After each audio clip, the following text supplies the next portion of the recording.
गरीब वेद कथें चित चूक है, मन में मान मरोड़े। कहने मात्र के तो पंडिता, ये होते के डोर। कि इन वेदों के पढ़ने मात्र से कुछ भी हासिल नहीं होना, क्योंकि वो ज्ञान है ही नहीं जी। अपने को जरूरत है मोक्ष प्राप्त हो, और वो ज्ञान मालिक प्रत्येक युग में आकर बोलते हैं, पर कदर नहीं बनी।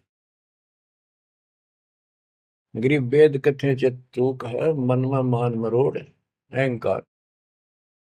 और कहने मात्र के तो पंडित है, ये वो दिल्ली के ढोल के 84 लाख योनियों में जाएंगे। अब जैसे एक बहुत ही अच्छा उदाहरण दिया संत गरीबदास जी ने, बच्चों ये गाना बजाना समय के अनुसार शब्द भी सुनाए जाते हैं, और ये कड़वी गोली भी खिलाई जाएंगी, तभी ये रोग कटेगा। सारा ट्रीटमेंट कंप्लीट करना पड़ता है। अब ध्यान से सुनो। पुराने समय में तिलों से तेल निकाला जाता था। वो व्यक्ति जो काम ये करते थे उनको तेली बोलते थे। वो एक कोल्लू लगाते थे।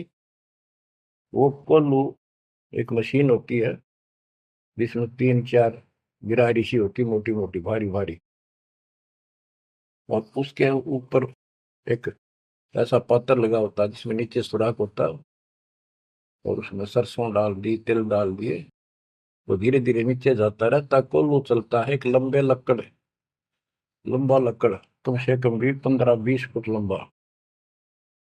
उस कोल्लू को चलाने के लिए एक लंबा लकड़ फंसा के, और उस लकड़ को पाट बोल रहा हूं, लाट पाट, उसको बैल से चलाया जाता था। और वो बैल उस लकड़ की जितनी लंबाई होती है उसके में ही सर्कल में घूमना होता था उसको।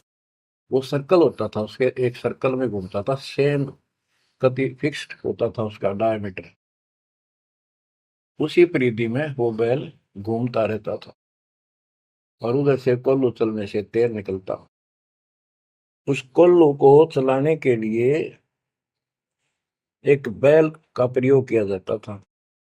वो उस लकड़ लंबे लठ, 15 20 फुट 25 फुट लंबे लठ के एंड पे लास्ट में एक कुंडा डाल कर उसमें रस्सा बांध कर, और उस बैल के दोनों तरफ कंधे से बांध दिए जाते थे रस्से, और उसको चलाया जाता था। तब वो कोल्लू घूमता था, और उसमें डाले हुए सरसों या तिल, उनका तेल निकलकर बाहर आता था। वो तेली कहलाता था, और उसको खींचने वाला तेली का बैल का है।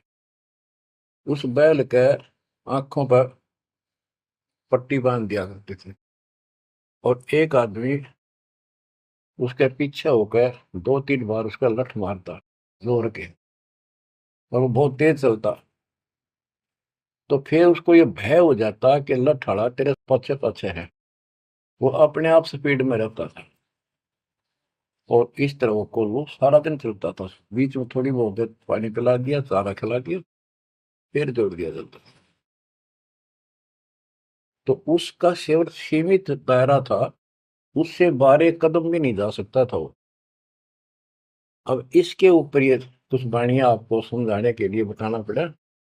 इतना गजब का ज्ञान दिया इसने, 100 का 100 सत्य है। गरीब वेद कथे चित चूक है, मन में मान मरोड़। कहने मात्र के तो पिंडता, ये हो तेली के डोर। ये अगले जन्म में तेली के बैल बनेंगे। एक तो गान ये दिया है कि वो साधना ठीक नहीं करते तो शुद्ध नहीं हो जाएगा।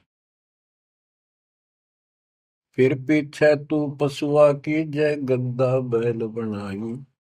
ये 56 भोग कहाँ मन भोरे, कहीं कुरड़ी चरने जाई। इस वाणी का तो ये अर्थ है। अब इसके ऊपर आगे देखो। गरीब आंख बंद है दिखे नहीं, चल मारो मार। तेली के तो बैल को घर ही कोस हजार। के आंख बांध दी बैल की, और उधरता चालो मारो मार वो स्पीड पे चलता रहता। उस तेली के बैल को उस सर्कल के अंदर ही सारा दिन एक महीने में 50,000 कोस एक महीने में तय कर देता, यानी एक कोस 3 किलोमीटर, यानी 1.5 लाख किलोमीटर वो एक महीने में पूरे कर देता। उसमें चल चल के इतना सफर तय कर लेता, रहता वही ठेकान, एक कदम उससे बाहर नहीं जाता। बच्चों ये स्पिरिचुअल लेक्चर है या आध्यात्मिक घंटी दे रहा हूं आपकी स्कूल की। इसको ऐसे समझाने से आपके अंतःकरण में योगदान रचेगा।